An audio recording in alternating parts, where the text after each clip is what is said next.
Across the endless stars of the galaxy, whispers began to rise. At first, the stories sounded like jokes told in dark corners of space stations. Smugglers and traders claimed that a small, unknown species had defeated Imperial patrols. They spoke of humans, a young race from a small blue world at the edge of the spiral arm. No one in the Galactic Empire believed it. After all, the Empire had ruled for thousands of years. Their fleets were vast, their weapons flawless, their science perfect. How could a primitive world cause even the smallest trouble? But the rumors did not fade. Instead, they grew louder, like waves hitting a shore again and again. Captains whispered about human ships that fought like demons. Scouts claimed that human weapons broke every rule of known physics. A beam of light that bent around shields, a missile that changed direction mid-flight. It made no sense. Imperial records showed humans had no such power. They were a young race barely touching the edge of interstellar travel.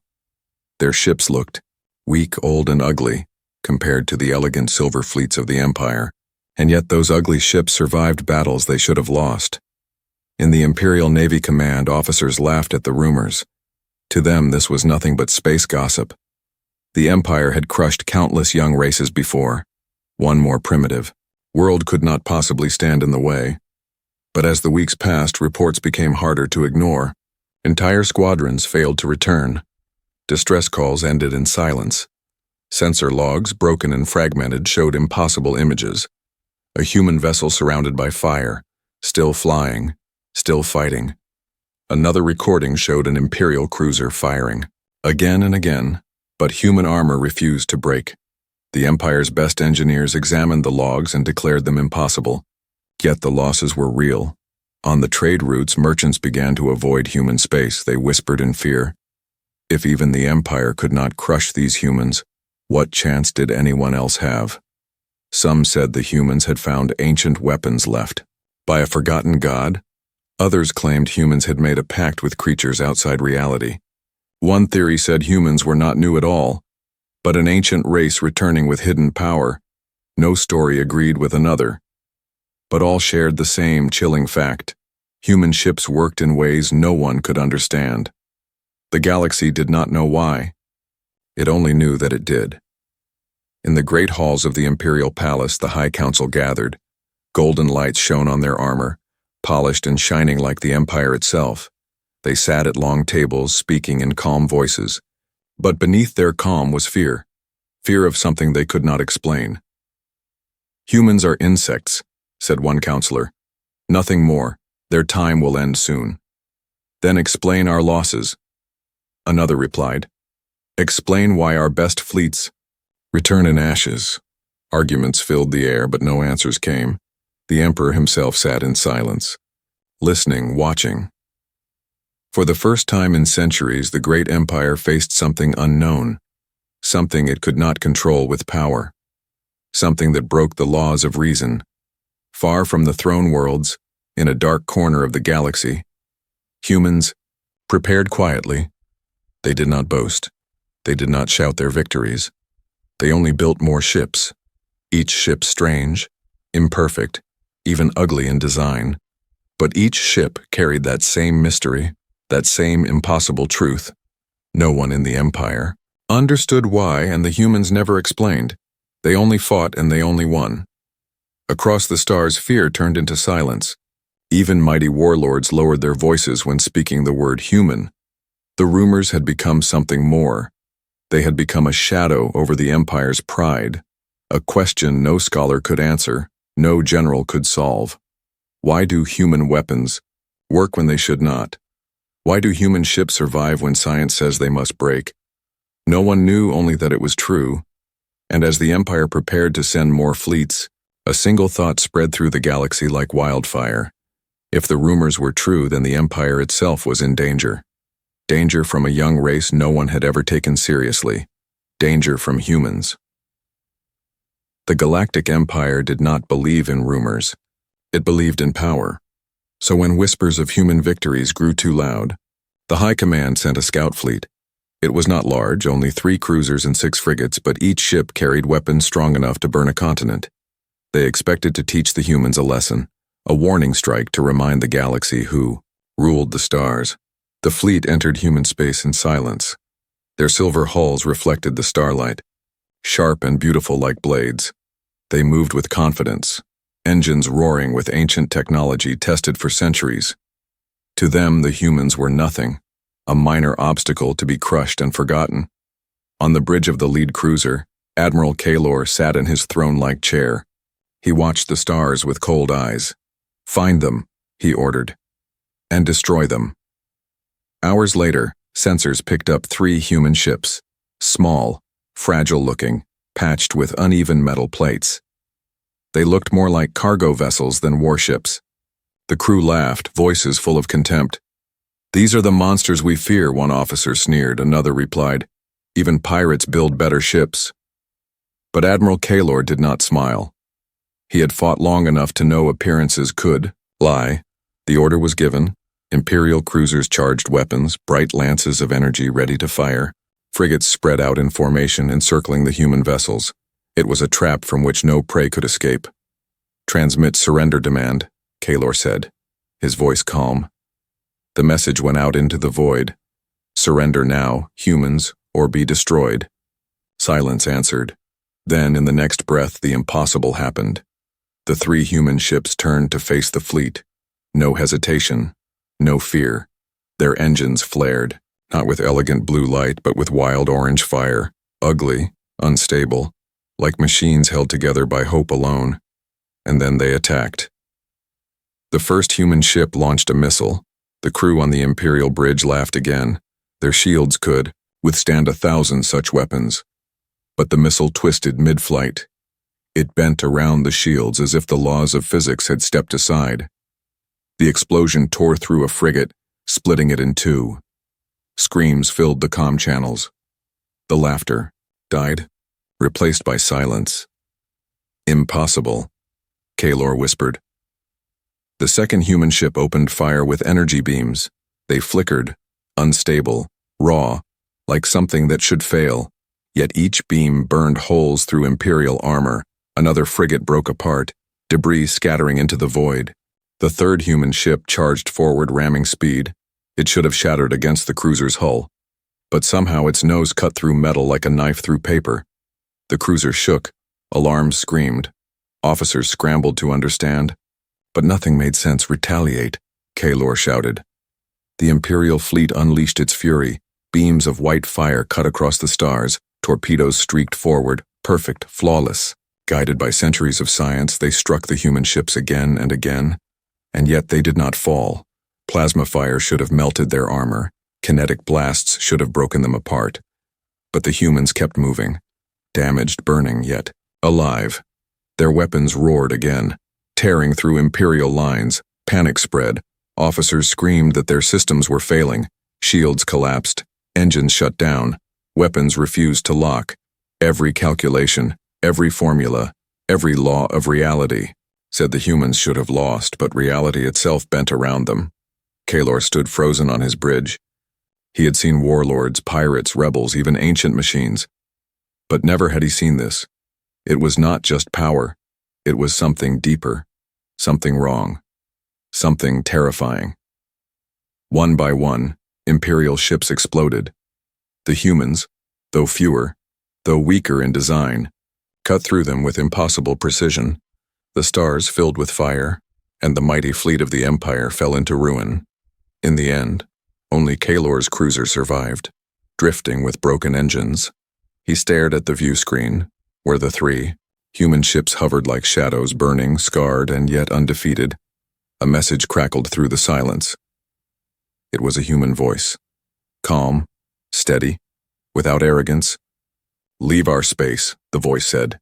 "This is your only warning." The transmission ended. The human ships turned and vanished into the dark. Kaylor sat in silence, his crew trembling. He knew what he had witnessed would change everything. The rumors were true. Humans had broken the laws of war, the laws of nature itself. And if the Empire did not understand this secret, it would one day fall before them. Far across the galaxy, the first true fear took root. A new legend was born that day, the legend of humans who fought with weapons that should not work, A legend of ships that survived when all logic said they must die. The Empire had seen the truth with its own eyes, and that truth was terrifying. The Empire could not ignore the defeat. It was not just a lost fleet, it was a wound to pride.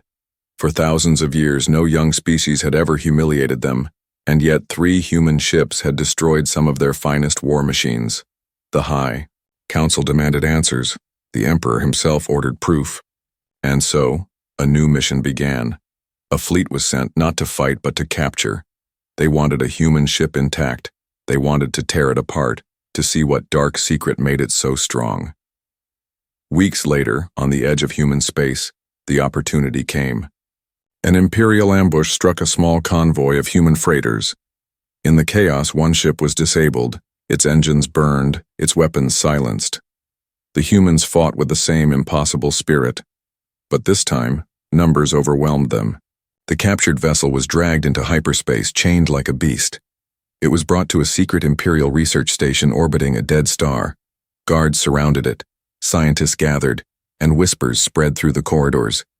At last, the Empire would uncover the mystery. The ship was unlike anything they expected. From the outside, it looked like a patched wreck. Metal plates of different colors welded together, wires hanging loose. Some parts even looked like they had been stolen. From other species, the scientists laughed when they saw it. "This is a joke," one of them said. "How can this garbage defeat us?" But their laughter faded as they stepped inside. The interior was worse. Crude consoles, scratched panels, buttons instead of smooth holograms, old displays flickering. With static, chairs bolted unevenly to the floor. The smell of oil and burnt metal filled the air. It looked like a child's toy compared to the elegant halls of an Imperial cruiser. And yet this toy had killed Imperial warships. Confusion spread. They began the work. They cut open walls, pulled out wires, scanned every circuit. They studied the engines, the weapons, the power core. But nothing made sense. The ship did not follow any known design. Its engines should not have worked. Its power readings broke every law of physics. When Imperial technicians tried to activate the controls, nothing happened. The ship remained silent, as if it were dead. But when a captured human prisoner touched the same controls, the ship came, alive. Engines hummed, lights flickered, weapons warmed. Gasps filled the room. "How is this possible?" a scientist whispered. The human only stared back, silent, calm. They tried again and again. Aliens touched the controls. Nothing happened. Humans touched the controls. Everything worked. It was not the technology, it was the user. Somehow, human presence made the impossible possible. The scientists wrote endless reports. They built models, drew diagrams, filled data crystals, but none of it explained the truth. One called it a biological link. Another claimed humans carried an unknown energy field. Others argued it was all trickery, but the evidence was undeniable. Human ships only worked when humans controlled them. Without them, they were dead metal. Whispers spread through the research station. Soldiers refused to walk near the captured ship. Some said it was haunted, others called it cursed. They swore they heard the ship breathing at night. Lights flickered when no one touched them. Metal groaned as if alive. Fear grew. The bravest guards refused to enter alone. Even the scientists began to avoid the deeper corridors. Then, one night, alarms screamed. The captured ship powered up on its own. No humans had touched it, no wires were connected, engines roared, weapons charged, turrets turned toward the hangar walls. The station shook with fire, panic spread, soldiers ran, scientists screamed. The Empire's proud research project turned into chaos. In the end, they stopped it. Dozens of guards blasted the ship with heavy weapons. They shut it down again, broken and smoking. But the fear remained. How had a dead ship come alive? How had it fought without a pilot? The answer never came. The Emperor received the report. His face cold, unreadable. The council demanded more experiments, but deep inside, a silent terror grew. The Empire had captured a human ship. They had torn it apart, studied it piece by piece, and they still did not understand. The truth was simple and terrifying. Human technology worked when it should not, and nothing in the galaxy could explain why. The great halls of the Imperial Palace shone with golden light. The council of the Empire gathered, their robes heavy with jewels and their eyes heavy with fear. For the first time in centuries, the Empire faced something it could not explain. The captured human ship had only deepened the mystery. It worked for humans, but not for anyone else, and sometimes it worked even when no one touched it. The reports spread across the Empire like wildfire. Generals, admirals, and governors demanded answers. Now the council had to decide what to do. The chamber was vast, filled with rows of stone seats carved from ancient rock. At the center stood the emperor, silent, watching, his face unreadable, his crown glowing under the palace lights. Around him, counselors argued, their voices sharp like blades. "This is nothing but primitive trickery," shouted one noble, slamming his hand on the table. "Humans use illusions to scare us. Their ships are weak. Their species is young." He pointed at the reports with anger. "They cannot defy the laws of the universe. Nothing can." Another counselor rose, her voice cold but steady. "Then explain our losses. Explain how our fleets fall to ships that should not fly. Explain why their weapons break our shields like paper." Her words cut through the hall. Many lowered their eyes, for none had an answer. A third voice, older and filled with doubt, whispered, "What if humans are not what they seem? What if they are touched by the ancients? What if their blood carries secrets we cannot understand?" The chamber fell silent. The mention of the ancients was forbidden. The Empire claimed to be the greatest civilization in history, but even they feared the shadow of those who came before. The silence broke when a general spoke, his armor shining under the lights. "I have fought them. I have seen their ships. They do not fight like any enemy we know. They fight with madness, with fire. They fight as if the universe itself bends for them." He looked around the chamber, his voice filled with warning. "If we treat them as insects, we will fall as fools." The debate grew louder, voices clashing. Some called for total war. "Burn their world, erase their species before they spread further," shouted a warlord, his teeth bared. Others demanded patience.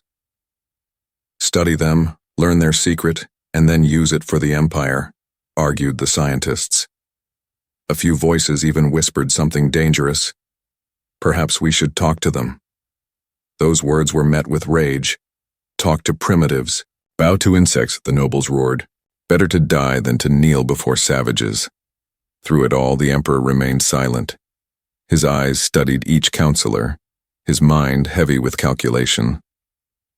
At last, he raised his hand, and the hall fell quiet. His voice echoed through the chamber, calm and heavy. "The humans are different," he said. "They have shown us what we cannot understand. They have wounded the pride of the Empire." He looked into the shadows of the hall, where fear hid behind every face. "They are not to be ignored," murmurs spread. Was the Emperor admitting weakness? Was he giving power to the humans? But then his words cut deeper. "We will not bow to them, we will not fear them," he said. "We will study them, we will learn their truth, and we will break them. But until that day comes, every commander must treat them as a threat." The generals bowed, though unease filled their hearts. The scientists nodded, though doubt clouded their eyes. The nobles sneered, though none dared to speak against the emperor. Still, one question lingered in the air. What if humans could not be broken? What if the truth was worse than they feared? As the council ended, whispers filled the palace, rumors of secret projects, of scientists ordered to tear apart every captured human machine, whispers of spies sent to Earth to study humans in their own world, and darker whispers of weapons being built not just to fight humans, but to destroy them utterly. Far from the palace, in the outer colonies, ordinary citizens spoke of the humans too. They told stories of cursed ships, of weapons that could pierce the soul. Children whispered human names like monsters in bedtime tales. Soldiers drank in silence, refusing to march when ordered near human space. Fear had spread beyond the council chamber. It lived in every corner of the empire. The emperor stood alone in his private chamber, gazing at the stars through a crystal window. He whispered softly, words only he could hear. If this is true, if humans bend reality itself, Then perhaps we are no longer the masters of the galaxy. His hands clenched into fists. And if that is so, then we must either learn their secret or end them before it is too late. Far away, humans continued to build, continued to fight. They knew the Empire watched. They knew more battles were coming, but they did not fear, because for reasons no one understood, the impossible always bent in their favor. And so, while the Empire argued and doubted, the humans prepared for the storm to come. Fear is a shadow. It grows quietly and soon it covers everything. After the first encounters with humans, the shadow spread across the Empire. At first, it was only in the whispers of soldiers, but soon, it reached the halls of nobles, the markets, of citizens, even the streets of distant colonies everywhere. People spoke of humans, not as a young race, not as a weak species, but as something unnatural, something that should not exist. In the military barracks, soldiers whispered when their commanders were gone. They told stories of human ships that refused to die, of weapons that curved through shields, of engines that burned brighter even when broken. One soldier swore he saw a human pilot fly through fire with no shield at all. Another claimed he watched a missile chase his ship like it had a mind of its own. Whether true or not, the stories spread, and with them the fear. Some soldiers began refusing assignments near human space. Desertion increased, and punishments grew harsher. But punishment could not kill fear in the great cities of the core. Worlds, merchants began to raise prices. Human war is coming, they said. Supply lines will fall. Traders avoided the sectors near Earth. Caravans changed course. Fleets demanded higher payment. Even the richest markets began to feel the shadow of doubt. Among the nobles, the whispers were darker. Some said the humans were cursed. Others claimed they had stolen power from forbidden gods. A few even believed humans were not mortal at all, but demons hiding in flesh. None of these claims were proven, but the lack of answers only made them stronger. Every rumor added weight to the fear. The Empire had fought many wars. It had crushed rebellions, burned planets, erased entire species. Never before had it faced an enemy it could not explain. And that was the true danger. The Empire was built on control, but fear was something it could not control. On the distant front lines, Imperial commanders noticed the change. Ships hesitated to fire first. Captains ordered retreats at the first sign of human presence. Entire fleets refused to advance unless reinforced. Even when numbers favored them, they feared the impossible. They feared that no matter how many ships they had, the humans would still win. The High Council tried to silence the rumors. They banned reports of human victories. They executed officers who spread cowardly lies. But silencing voices only made the story stronger. People whispered more, hidden in shadows, and the fear became unstoppable. One night in a mining colony on the edge of the rim, a strange event took place. A freighter returned damaged, its crew half dead. The survivors swore they had seen a single human ship destroy a full Imperial squadron. They said the human vessel glowed like fire, that weapons bent away from it as if the universe protected it. The story spread across the rim within days. By the time it reached the core worlds, it had grown. Now people said the humans controlled reality itself, that no law of nature could touch them. Even priests of the Empire, who preached loyalty to the Emperor as divine, began to whisper. Some said the humans were chosen by higher powers. Others claimed the humans were punishment for the arrogance of the Empire. For the first time, religion bent against the throne, and the Emperor felt the weight of that betrayal. On Earth, the humans noticed spies brought back stories of fear, reports of Imperial ships refusing to fight, and the humans understood something powerful. They did not need to defeat the Empire in every battle. Fear itself was their weapon. Every victory grew larger in the minds of the enemy. Every story became greater than the truth, and fear turned them into giants. Back in the palace, the Emperor sat alone. He read report after report. Losses that could not be explained, stories that made no sense, and everywhere, fear. He clenched his fists and whispered, "Fear will rot my empire before humans ever fire." A shot. In that moment, the Emperor understood the danger. The humans were not just fighting with ships and weapons. They were fighting with legend, with myth, with terror, and legends spread faster than fleets. He ordered new measures, special propaganda fleets, warlords sent to cleanse weak officers, scientists forced to work without rest. But deep down, he knew it was too late. Fear had spread. It lived in the soldiers, in the nobles, in the citizens. It lived even in the halls of the council. The empire was strong, but fear was stronger. And in the darkness of space, the humans kept building. They did not rush, they did not boast, they let the empire tremble, and they waited, because fear would do half the war for them. The empire had fought many enemies. Some were strong, some were weak, but all had one thing in common. They screamed when they fought. They cursed when they lost. They begged when they were dying. But the humans were different.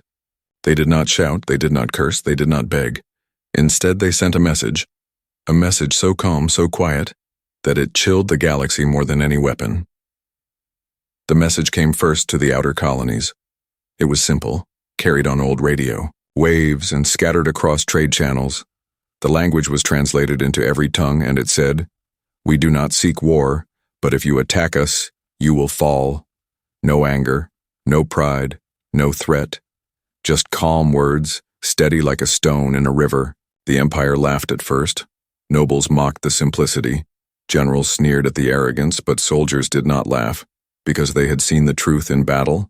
They had watched their fleets burn against ships that should not even fly.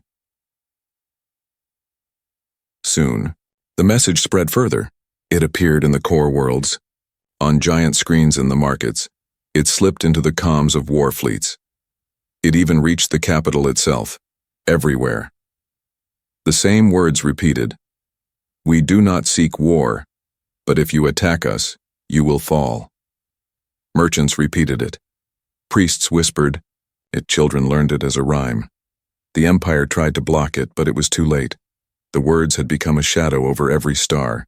The council met again in fury. "This is a trick," one shouted. "They are weak. They only hide behind words." Another shouted back, "Then why do we lose every battle?" Voices clashed, louder than ever before. The emperor sat silent, his face cold as stone. He listened, but he did not stop them, because deep in his heart he knew the truth. The humans were not hiding behind words. The humans were speaking with power. They did not need to roar, because the galaxy already feared them. On the front lines, soldiers heard the message on every channel. Some swore it played even when they cut their comms. They whispered in fear. "It is not a message, it is a curse." Others believed it was a warning. "Do not fight them," they said. "Do not cross them, or we are doomed." Morale dropped lower than ever. Entire units surrendered without firing a shot. Commanders shouted, punished, executed. But nothing killed the quiet. Echo of that message far across the stars and hidden bases the humans watched. They saw how fear spread faster than fleets. They saw how their words became weapons sharper than missiles, and they let the message travel. They sent it again and again, calm, steady, unshaken. They did not need to shout victory. The galaxy itself spoke for them. Some alien races, long, enslaved by the empire, began to dream. If humans could resist, perhaps they could resist too. If humans could fight the impossible, perhaps freedom was not lost. For the first time in centuries, hope returned to the weak, and hope was as dangerous as fear. The empire felt the cracks forming, not in its fleets, but in its foundation, not in its weapons, but in its people. In the palace, the emperor finally spoke to his closest advisors. "These humans," he said slowly, "they speak with quiet words, but their silence is louder than war." He clenched his hand around the armrest of his throne. "They make us look weak. They make us doubt ourselves, and that is more deadly than any weapon." His eyes burned. "We must break them, or they will break us without even firing." Orders went out.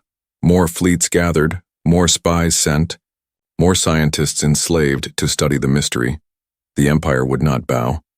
But the humans had already struck the deepest wound. They had shown the galaxy that the empire could be resisted. And worse, they had done it without rage, without hate. They had done it with calm words that could not be silenced. In the colonies, in the fleets, in the homes of citizens, the words spread again and again. Simple words, easy to remember. Impossible to forget. We do not seek war, but if you attack us, you will fall. Some laughed nervously when they heard it, some cried, but all remembered it. And in remembering, the fear grew. The humans had spoken, the galaxy had listened, and the Empire could feel its grip slipping. The Emperor was tired of rumors, tired of fear, tired of mystery. If the humans could build ships that defied logic, then the Empire would build them too. So he gave an order: take their technology, study it, and make it ours. Thus began the grand experiment. In secret laboratories across the galaxy, human wreckage was dragged inside. Burned hulls, broken engines, shattered weapons, all taken from battlefields. The best scientists of the Empire were gathered. They were told to study, to copy, to recreate. At first, they were confident. Primitive machines, they said. We will master them in days. But days turned to weeks. Weeks turned to months. And still, nothing worked. The first team rebuilt a human missile piece by piece. It looked perfect, identical to the original. When fired by an alien crew, it spun wildly, exploded before launch. The scientists tried again. They checked the wires, the fuel, the circuits. They found no errors, yet every test ended in failure. Another team studied human energy weapons. They rebuilt the cannon from a captured ship. It hummed, it glowed, it fired. But instead of piercing steel, the beam fizzled out like dying light. It cannot be, the scientist cried. The design is correct. The energy flow is perfect. But perfection brought only silence. The most brilliant minds of the Empire tore their hair in frustration. They argued for long hours. Some said humans used hidden materials. Others claimed humans had discovered forgotten science. But when asked for proof, they had none. Every test ended the same. The machine worked only when touched by human hands. One day, a desperate commander brought in a captured human pilot. The scientists gave him the rebuilt weapon. He touched the controls, and suddenly the cannon roared with impossible fire. It burned through steel walls, tore a crater into the test chamber. Gasps filled the room. The weapon had worked, but only for him, only for the human. The experiments grew darker. Some scientists whispered of blood. They took samples, injected alien soldiers with human cells. They forced them to hold human devices, but the machines remained silent. Others tried to mimic human thought. They connected alien brains to the machines, but the weapons rejected them, shutting down completely. It was as if the ships themselves knew the difference, as if they were alive. Fear spread even among the scientists. Some refused to continue. Some begged to be reassigned. They swore the machines were watching them, that the wreckage pulsed with strange energy, that human technology hated alien hands. Still, the Emperor pushed harder. Find the secret, he commanded. But the more they studied, the more the truth became clear. There was no secret to find. There was no logic to follow. The technology worked only because humans made it work. No formula, no code, no science could explain it. One scientist, old and broken from long nights of failure, whispered a dangerous thought. What if the humans themselves are the technology? The others mocked him, but the idea grew. Perhaps humans were not simply using machines. Perhaps they were part of them. Perhaps their very existence bent reality to their will. The Empire shuddered at the thought. On the front lines, commanders begged for progress, but the labs gave nothing. No weapon worked, no ship flew. The copied machines lay dead. Useless metal in a galaxy where humans made the impossible real. The Emperor's anger burned. He executed dozens of scientists, he destroyed entire research teams, but killing them did not bring answers. The mystery only deepened, and the fear grew worse. If even the greatest minds of the Empire could not explain human technology, then perhaps it was not technology at all. Perhaps it was something greater. Across the galaxy, whispers turned into belief. Some said humans carried magic. Others said the universe itself bent to them. And among the enslaved races of the Empire, a new hope rose. If humans could defy science, perhaps they could also defy the Empire. Perhaps freedom was possible. Again, the experiments continued in secret, but the results never changed. Machines dead in alien hands, machines alive in human hands. The pattern was undeniable, the conclusion inescapable. The Empire had discovered nothing, except the truth they feared most. Human technology could not be stolen. It could not be copied. It could not be explained. It worked only for humans, and no one knew why.